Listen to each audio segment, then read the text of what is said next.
I think that's much better. Too loud, not No, enough. that's perfect. That's better. Okay, I'll keep it at that volume. But other than that, I just wrote a book on using cell phones with learning, and I'm really looking forward to this presentation. Go. Sure. Well, nice to meet you, Liz. Sort of, I suppose. I'm not sure if you can see all the kids standing beside me. I'm not sure how wide the lens is on the camera. I have a group of 8 and 9, grade 8 and 9 students with me. I have Jordan Stewart here, who's in grade 8. Beside him is Tyler Sandin, also in grade 8. And then I've got some grade 9 students. Kelsey Straub, Rebecca Muirhead, followed by Melissa Beauclair and Jaden Eamon. And they've each got a little segment to do for you today. I'm going to start with just a very brief piece, and the majority of what you'll be watching today is from them, which I'm hoping will be the most useful part to you. Any questions? No? All right. We're finding it a little odd, Liz, to look at a camera lens instead of a person.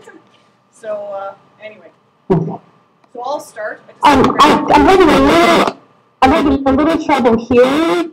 I don't know if you can speak up. Okay. Okay. And again, Liz, I don't know. Every time you speak, then it's still really quite popping. So I'm not sure if it's just the distance you are from your mic or whatever, but it's quite loud. So if there's any way to. Okay, I think I have the opposite with you. Yeah, and that's I think I have the opposite. I'm having a hard time hearing Carla and her students. Yeah, and we'll But try. I can hear you fine.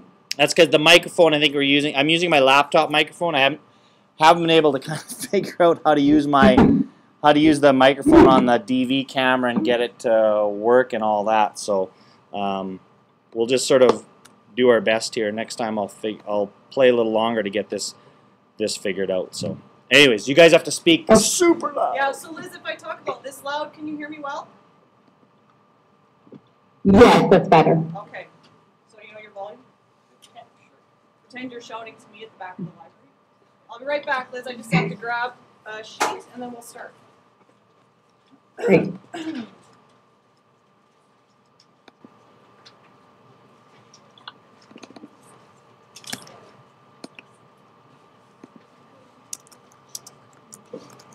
Ready, Jaden?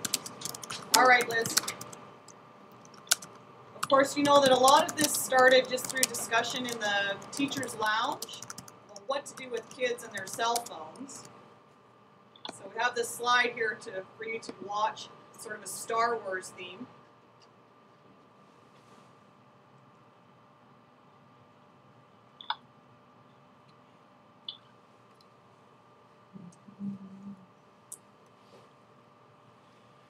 Are you able to read that? Are you able to see that clearly? Yes, now I can see it. Okay.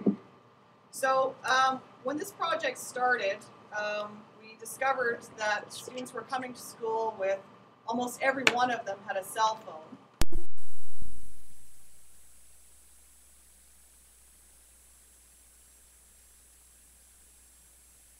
Another, and they would do that in a fashion where one of them would be standing on one end of a hallway and they would text to the person on the other end of the hallway, and that was about all they were using them for. Then they would try and get them into class and maybe text one another while they were sitting in class. Mr. Taylor, the principal, and a few of us in the staff room were discussing, can't we figure out a way for them to understand that they are not meant for gossiping and the simple task of texting one another? A little later on, Mr. Taylor and I were having a discussion about maybe we could do that using them about all they were using them for. Then they would try and get them into class and maybe text one another while they were sitting in class. Sweet. Mr. Taylor, the principal, and a few of us in the staff were discussing, can't we figure out... There. I just have to turn down the other side of the... Are we still good, Liz? Yeah.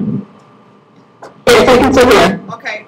So Mr. Taylor and I were talking about, can't we figure out a way to use them in the classroom? And he asked me if I would take a leap of faith with him and try and use them in my language arts class. We had no idea to begin with where this was going to go. We were simply going to wing it, I suppose. Start with an idea and see where it took us. So we started out with the kids with a set of guidelines that they came up with. Of course, we had some hidden agenda there. We knew what we wanted to have in there, but they came up with guidelines on their own in terms of privacy and proper use and etiquette, and they were very stringent with one another that those guidelines needed to be followed. After we had started for about a week, we were using them in literature circle discussions. Dean decided to come out. We contacted him actually, asked him if he would come out and take some pictures, and he came out with a video camera, videoed the students doing some activities, which maybe I'm sure you've seen. And then it took off from there. We had newspapers in the local area phoning us and talking to some of the students. And because it was a newspaper that belonged to a Can West group, it went all the way over to Alberta and Ottawa. Portions of articles showed up in Brazil and Portugal, so it traveled across the ocean. So I think, Jaden, you're up.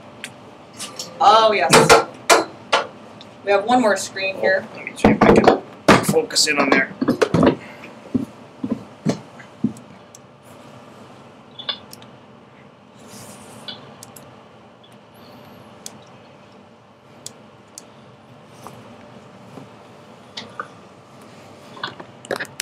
Good. Go. Okay. Can you see that? Yes. Yes.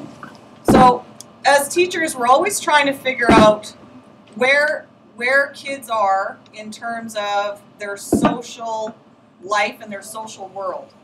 And it was very apparent to us that cell phones had become this huge portion of their social world. In the same way that we try and keep up on the music they listen to, the movies they're watching, the trends in sports and clothes, we want to always try and make sure that we're in the know as far as their world is concerned. And at the time, and I think currently still, cell phones are a large part of their life. And if we can incorporate that into the classroom, everything seems more relevant.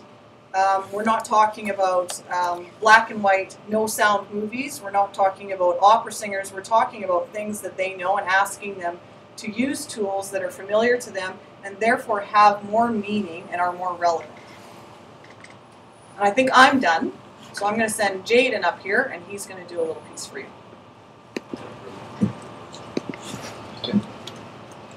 I'm glad you didn't laugh like I was screaming. Well, just in case you don't know, a literature circle is it's a group of students reading a book together, and the group organizes questions to be asked, assigns different pages for each one to read, and the teacher just kind of observes everything and just takes in little sentences of progress. And the teacher would organize dates to complete the book, and the students would follow it. And then it wasn't really our idea, yet it was a very out-of-the-box approach to the whole working in harmonic class attributes, which was showed by Mr. Taylor's quote there. And the story was told from the views of a staff member in the staff lounge discussing on how to eliminate class interruptions or unallowed cell phone usage in the classroom. The idea dawned upon the principal and our homeroom teacher. The idea of using them to get rid of the problem was unheard of until we as a class made it happen. The class was currently working on literature circles, and the idea sparked from the ability to communicate class ideas and to share videos after streaming. And by sending questions to other groups rather than sharing in front of the class, we were able to cut time waste and increase productivity. The technology boom we've had in the past decade with Bluetooth